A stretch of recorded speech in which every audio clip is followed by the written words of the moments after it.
Here up is called the point or the decker, okay? And it goes up into here. It's got a lot of marbling in it. And this part from here down is the flat. You can buy just the flat in the store, but they're going to dry out real easy, okay? So you see the grain running? Everybody see that? Mm-hmm. So what I'm going to do is I'm going to go in here and I'm going to cut across that grain. I don't want to cut with it. I want to cut, so before I even start my brisket prep, I'm going to cut that way. So when I get this off of the smoker, I already know which way to start slicing, all right? Now, see that piece of hard fat there? That's real critical that you get that out. It's going to slow your cooking time down. It's really, really hard. And this knife's not very sharp. Chris, you got a sharp knife? I left all my knives with the Pork Association on accident the other day. This one's a terrible knife. Don't buy that knife. We'll wait till he gets here. But you got this piece of fat here we're going to cut out. And then you got over on this side, and every brisket's different. You got a piece of fat right here, a piece of hard fat you need to cut out. Every one of them is completely different. You'll never cut two of them the same. So we're going to cut that piece of fat. You're cutting just the hard fat? Cutting the hard fat. This soft fat right here, some of this up here you can cut off like if it gets a couple inches thick. And you just have them cut it off because it slows the cooking. Slows the cooking down. It puts a lot of grease in your cooker. Okay. Now, Rob, one's dull, one's not. Don't tell me which. I don't know which one is. Okay. Well, that's already a lot better than what I had. So sometimes I'll cut and look. Okay. I'll see if I'm getting the meat. I'll back off. But I won't cut very much of this off. I like to leave about 1/2 of an inch of fat on. Now, remember I told you this piece here. We're going to go in here and we're going to cut that out.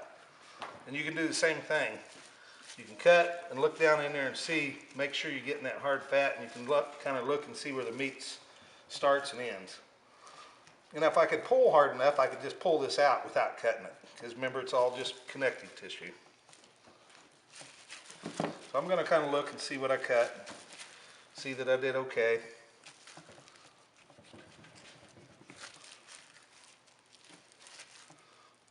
You don't want to spend a whole lot of time doing this, just a couple little cuts and get that hard fat out.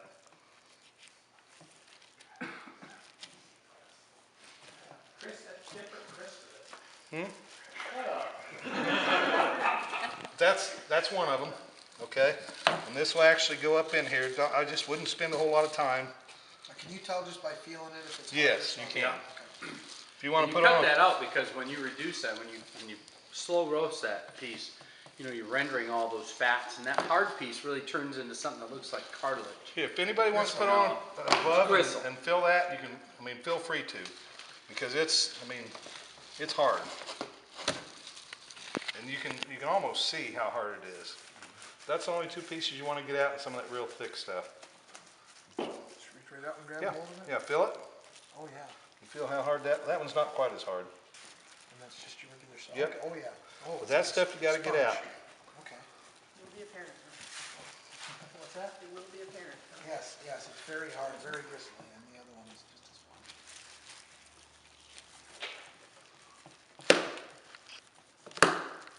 So that's about it. Those two little triangles. Now, this line of fat will connect all the way up through here. If I was really picky, I would start cutting down in here. I'd get that fat off. You don't want to get that meat. It's too expensive. I'd cut down this whole line, and that fat layers right underneath there. Like Chris, when you cut yours, you did separate the point from the flat. Right there. Oh, I see. Didn't we just tell him that? You told me, but I couldn't see it. You know, as I'm looking from here, it looks like it goes all the way Yeah, out. it was a soft cut. Okay. But they saw me. Not much of a cut. So you said the point is where the burn ends come from? Yes. Yeah. And the flat is going to be your real lean meat. And I usually will take, and when I cut this, I'll cut it with the fat side down. That way I leave that little bit of fat on there. Because sometimes people like to have that little bit of fat, but sometimes people are picky, but they can pull it off if they want to. So that's the way you're going to cut it across. So this. what do you Yeah, mean we want it burnt to be ends? very distinct because I've heard that term by the time What's that? burnt ends. What does that mean? I'm going to show you tonight.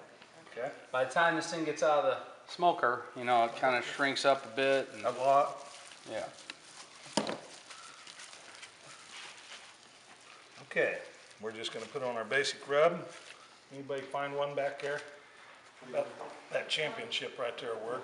There's lots of things you can put on this. Now, if you talk to these guys in Texas, all they're gonna do is they're gonna put a little oil on this, or maybe mustard, and they're gonna do some sea salt or salt, coarse salt, and some cracked pepper, a bunch of cracked pepper, a lot of it. And that makes a heck of a nice flavor too. You don't always have to go with, you know, something, some If I was formula gonna- from somebody. You can play with this stuff. If I was gonna do a cracked black pepper and a sea salt, I would turn that over that fat side and I'd do a diamond score pattern on it. And I'd score down into the meat about 1/4 of an inch. And I'd cover it with that salt and that cracked black pepper, and I would cook it fat side up. That's the only time I'd cook it fat side up. Then, since I have a diamond score, it's gonna give it a chance to get down in there. No, why do you say that though? Because it's gonna add more flavor? Yes. Because it's, you only have salt and pepper, so you wanna add the flavor of the fat to I it? wanna get it, yes, get the fat and let that salt and that pepper get down in those score lines. Question, can you get too much rub? Bob and I go around about this all the time. You can't go get too much rub. Because this is your bark, this is your crust, that's where your flavor's kept. On butts and briskets especially, you can go pretty heavy on it. He and I always had this dispute on ribs, because he sells the rubs. He's trying to use as much as he can. When you get out, a lot of that's gonna be probably dissolved, but it's gonna get into the meat a little bit more, but just put another layer on it, okay? Because that's gonna build our bark, and the bark's really where all the flavor is, the bark and the fat. So, we see the grains running this way, so I'm gonna run this way. And what we're looking for, it's always gonna be a little bit dry out on that end. But we're looking for a good smoke ring, and it's tender. So, you see the smoke ring? Everybody see that smoke ring? It's about 1/4 of an inch. Okay, what was this smoked with, Chris? Sorry. He got a real good shot If there. you use a cherry wood, it's gonna give you even deeper smoke ring. A lot of times if you use a saltier rub on the outside, it'll even penetrate that smoke deeper. But it should just pull apart. See how I it just couldn't broke hear it. apart? I didn't know if you got a shot or not. If you cook it over 200 degrees, it's gonna start drying this flat out, and it's gonna, when you pick it up, it's just gonna fall apart, okay? But it's best to cook to 200, okay? And that, you guys might write that down. 200 your finished temp.